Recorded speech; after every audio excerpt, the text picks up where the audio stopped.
Good morning. Every time since World War II, we have been talking about modernizing our defense services. Every time a situation looms that calls for the modernization of our Army, Air Force, and Navy, or a major piece of a new kit, we fumble. Our history of defense strategy has been flawed right from the day Second World War ended. The latest was replacement of CF-18 fighter bombers. And as for the indications that today the Prime Minister Trudeau is going the same spot, a path that is littered with the mistakes, the path that has been traveled by every federal government since the World War II ended, a path which is narrow, parochial, and is full of political expediency, the path that leads nowhere.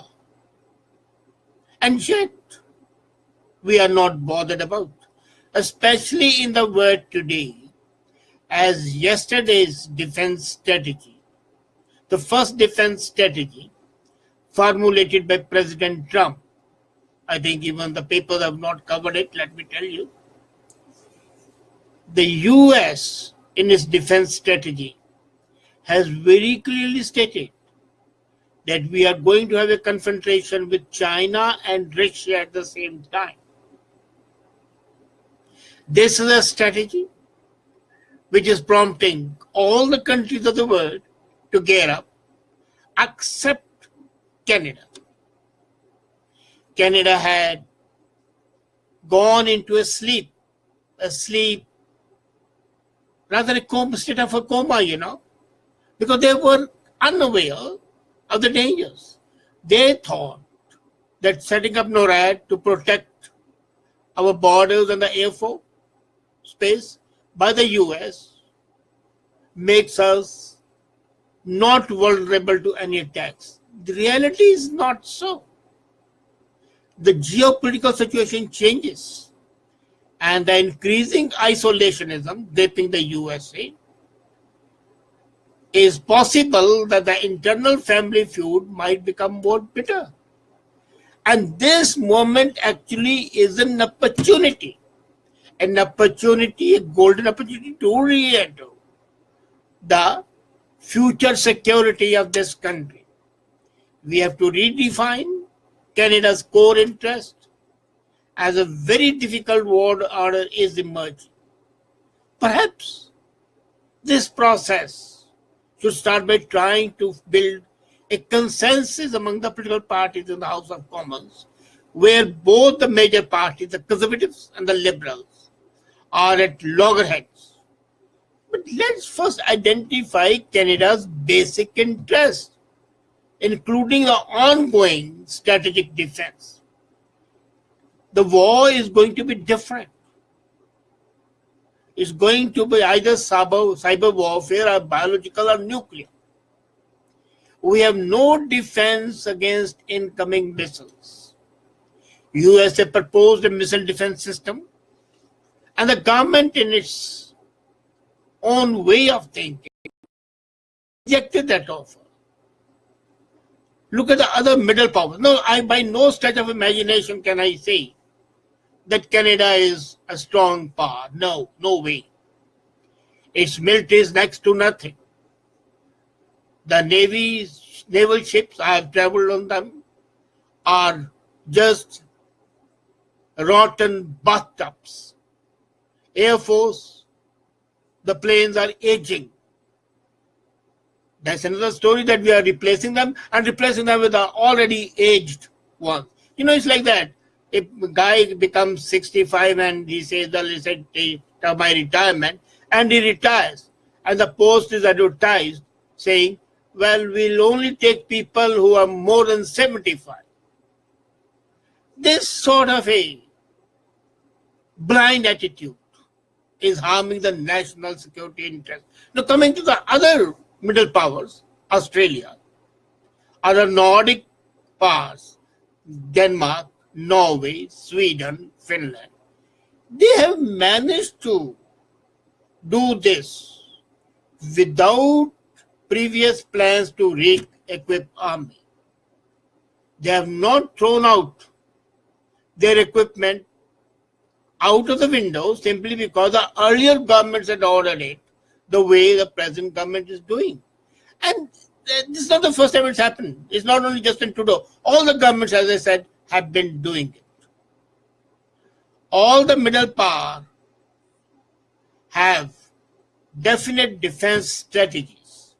They match with equally consistent foreign and international trade. Now, this is a new order. Today, our foreign policy cannot be separate from the trade. And when both these are there, then our defense policy is equally involved. So there has to be matching in other three policies.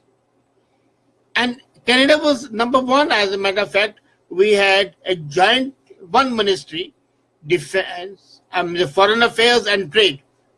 But Mr. Trudeau separated it. That was the mistake to do so. We need one apex body coordinating foreign trade, foreign policy, and defense policy. We have never managed these tricks. We had one, but that was only bilateral, not trilateral. We needed a triangle. And the reason for that, I don't blame the government. We never had to look to our own security. We were assuming that we are inviolable. The way India used to think, and the songs in India used to be that Himalayas is our sentry, is our guard. And there can be no danger as long as Himalayas are there. And the first attack that in India that happened was from Himalayas, Chinese attack through Himalayas. So the defense which Himalaya was supposed to give was not there. So now the golden age is coming every day, the golden age of a new reality where future is uncertain. Now imagine, NATO doesn't protect you because this USA says spend your own money. And Canada is not doing that. So values of NATO are more concerned, are more relevant to Europe than to Canada. So the first thing that we have to do to form our defense strategy is to combine our foreign policy and the international trade with the defense. Now, I admire, in a way, the recent statement of President Xi. And he said that the new world will be antipathic to the civic values that have been at the heart of the global values of Canada and its allies for 70 years. Now he has given a warning. And if we still think that what was relevant 70 years back is relevant today, then the mistake is not of our overt or covert opponents. I will not call them enemies. That this is a moment in history when a clear, long-term strategic thinking and definition are needed. And, this has to come from Trudeau as far as that is concerned. Harper government also was not very efficient and very effective in this policy. In 2010, Prime Minister Harper had announced, that was good, that the new plane would be F-35. Now, the only mistake in that was a political mistake, that they did not, or they could not prejudge the exact cost of that Lockheed Martin F-35, the fifth generation plane. And as soon as Mr. Trudeau came into power, the first thing they did was to ditch the deal. Now, what they did was the baby had been washed, and they had to throw the dirty water. But what they did was they threw the baby and the dirty water. They did not save the baby. So then what happened? They said, okay, now we'll buy Royal Hornet. Fine. Hornets had already were in the process of being decommissioned by USA. But still they were better than that. So CF-18 were to be replaced earlier by F-35.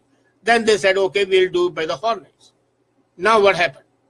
Hornets are produced, maintained by Boeing.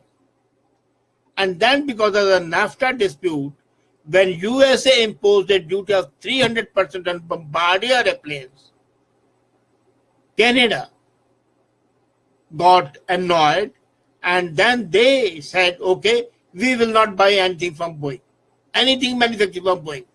So it was a ripsaute to USA. Again, the deal that we are making fell through. So if you're not buying, you're not buying. So then they started hunting. They did not want to spend money on the new technology. They were not bothered about the latest development. So they searched all over the world where they could get moth-eaten old planes. And then they came to Australia and got their planes, which they had actually thrown on the dunghill. This is not defense strategy. And this is the problem. This is a cheap politics. And I'm reminded that this is not the first time it happened. When Jan Kretchen and the liberals defeated the conservatives way back in 1993, first thing they did was to kill the Navy's unreliable anti-submarine seeking helicopters. The earlier government had wanted CH-149 Corvettes. And Kretchen said, no, we will not buy the Cadillac of the helicopters. So they went back to the Sea Kings, which were already past their expiry date. Best before use date had long expired, but they continued with that. So that farce was repeated this time. Now Trudeau on F-35 and Kretchen on Corvettes, they predate President Trump's fixation of removing any sign of Barack Obama's work. So this is the reaction. Whatever Obama said has to be thrown out. So whatever Harper said, Justin Trudeau must put it in the garbage bag. And that's what Kretchen did. This is what he has learned. Look, what happens is unfortunately another thing. You buy F-18 from Australia, and after F-18 there have been 7 upgrades. And F-35 is the latest. So if you can't buy F-35, fine, buy F-30, buy F-32. But why go after F-18, which are a minor improvement on F-16, which you are replacing them with? So we were having some good hopes when Harjit Sajjan announced there will be a defense policy review. Good. That was excellent. But can you have a policy defense review that is not a part and parcel of the foreign and international policies? How can that be possible? So they wanted a review in isolation. And then the result was a deadlock, as usual it had to be. Now, we have a pledge that will participate in UN peacekeeping forces. We have deployed 600 soldiers and 100 police people over there, and we are going there. But then, reality, what has happened? The killing of the people in Africa now recently, the peacekeeping forces shows that it's danger. And as a matter of fact, Canada's experience in Afghanistan is a new peacekeeping normal, which peacekeeping is today at the point of bayonet. And you have no interest. I mean, you're keeping peace between two groups which don't want to keep peace, are fighting with each other. And they're not concerned with the civilized mumbo jumbo. So how can you keep peace between two warring factions which will keep on finding ways to fight between themselves? First, we wanted to go to Mali and to Congo, and we find that they are nothing better than Afghanistan. In Mali, 80 peacekeeping forces of the UN were killed in one day. This week, they have slaughtered 15 peacekeeping forces in Congo. The third country is Sudan. And a couple of weeks back, Prime Minister announced that we are sending our troops there. But we really have not participated in a peacekeeping mission since 2001. And what are the special skills needed?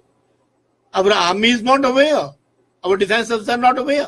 The first thing is, until and unless you are a strategy.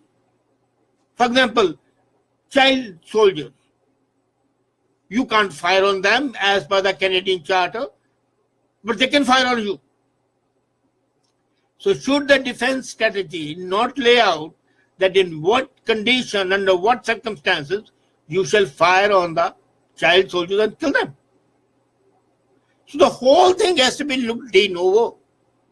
And today the urgent need is to identify the specialized skills today, A, in peacekeeping forces, B, to protect Canada from missile attack, C, to protect Canada from cyber attack, D, to protect Canada from biological attack.